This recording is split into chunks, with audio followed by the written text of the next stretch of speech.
Hello there, everybody. Welcome back to another BrandoCast episode. My name is BrandoPlayer. I know it's been a while since I did one of these.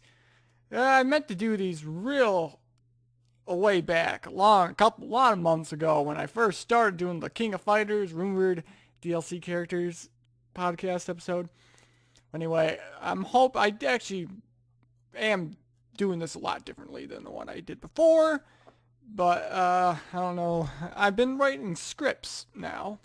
Just letting you guys get an update about what I've been doing with ideas for the BrandoCast episodes. I want to get these rolling. I mean, I really do want to keep these to stick here. I don't want to, because the only reason I haven't been doing them because I did not have ideas, okay?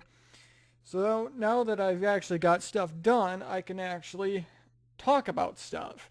And by the title of the video, you'll see that I'm talking about Resident Evil 7 Biohazard, my thoughts about it, and, right now, for this podcast episode, this is not going to be cut. Just let you know that. I'm not going to cut some stuff unless I really need to. I'm just going to let it go, be its own thing, just go freely, don't worry about editing, whatever. Be kind of like my freaking other channel, Brand Life. Anyway, I could relax in my chair and let's get on to the my thoughts about Resident Evil 7. Alright. Well, my first thought was, when I first saw it, I first thought it was going to be completely different than the past Resident Evil 7s. I mean, no, not, my bad. I meant the past Resident Evils. But, I first thought fans would not like it that much, that it was so different. I judged the book by its cover, though. I didn't try the VR, though, but I'll get to that soon. I'm pretty sure I've got that in a point. Alright, let me see what else did I put down. My also thoughts were, like, for the future. If they're gonna keep it like that, like, let's say Resident Evil 8, once that comes out, or whatever is going to come out after this, if they're going to keep the idea of Resident Evil 7, I actually wouldn't mind it. It's actually pretty doggone freaky that way. Pretty cool. But, I don't know, if there's anyone out there that prefers Resident Evil series being like it was before, third person, or if you like it better first person, I don't know. I'm not really too picky. I never was that big of a fan of the series. But oh, well, I don't really care for it. If it should stay like Resident Evil 7, that'd be a cool thing to have. I mean, it makes it more terrifying. I would say that. I mean, when I played Resident Evil 5, that was the first Resident Evil game I played, and I had it was pretty scary in that game. I played 6. That wasn't that bad. I'm still not done with 6, but I don't think it's as good as 5 was. I don't know what's the best Resident Evil game. I should try the classics. I haven't tried the old PlayStation 1 ones. But 7, yeah, that's a really terrifying one. Actually, beyond 5's terrifying I had experience with. But anyway, okay, out of the ones that I was shocked about with this is going to be with the story. I'm going to talk about the story next. So if you haven't played the game, these are going to be some spoilers in here. So get out of here while you can, because these are going to be some spoiler alert. Alright. So one thing I did not know was the grandma. I always assumed about the grandma was going to be I had a feeling, though, that she was somewhat person behind all this, because she was so mysterious in there. I mean, but then it turns out she actually was Evelyn, and I always assumed Evelyn. When I first saw her, I was like, okay, this is a daughter, or adoptive daughter of the Baker family.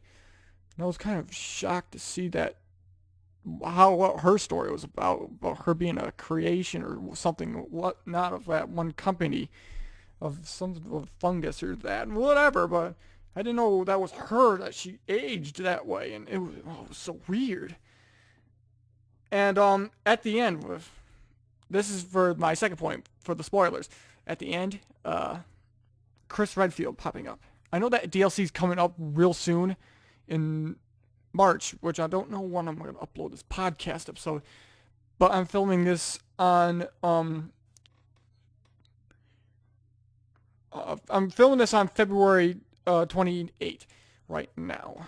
So just let you know that if this is irrelevant to this right now, I don't know if I said that right, but whatever.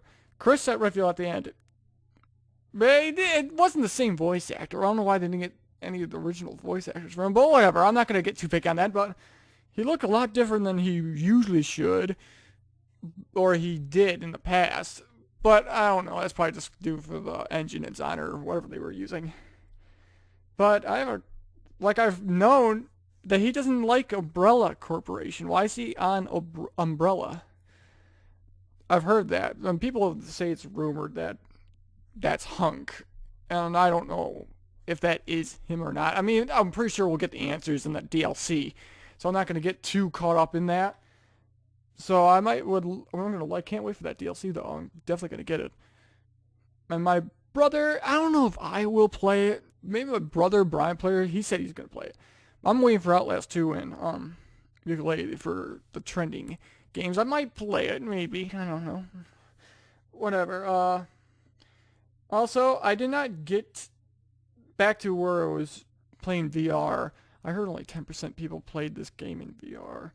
But, I should try it. I played my Until Dawn Rush of Blood, and I did not like that. I could see some. If you already know what's gonna happen, I guess it wouldn't be that bad just to retry it. But then that would be freaky, just to deal with, because there's some crazy parts on there that would just freak you out. I don't know, not sure if the story's that much different in VR, because of the way when you see the kitchen, that demo of Resident Evil 7. I mean, that wasn't even part of the story. I don't think at all, unless it was one of those videotapes. But yeah, that part really didn't happen. It was only in that demo. That was the only thing. I don't know what that was about, but whatever. So I'm gonna get to the pros and cons of what I think about this game next. So the pros are quite a few.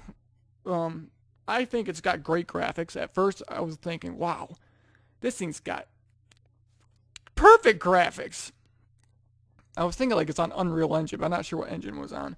I don't have the case right next to me, but I'm not going to go grab it. But yeah, it was best graphics. At first, it looked freaking real. So real. Best graphics I've seen in the game.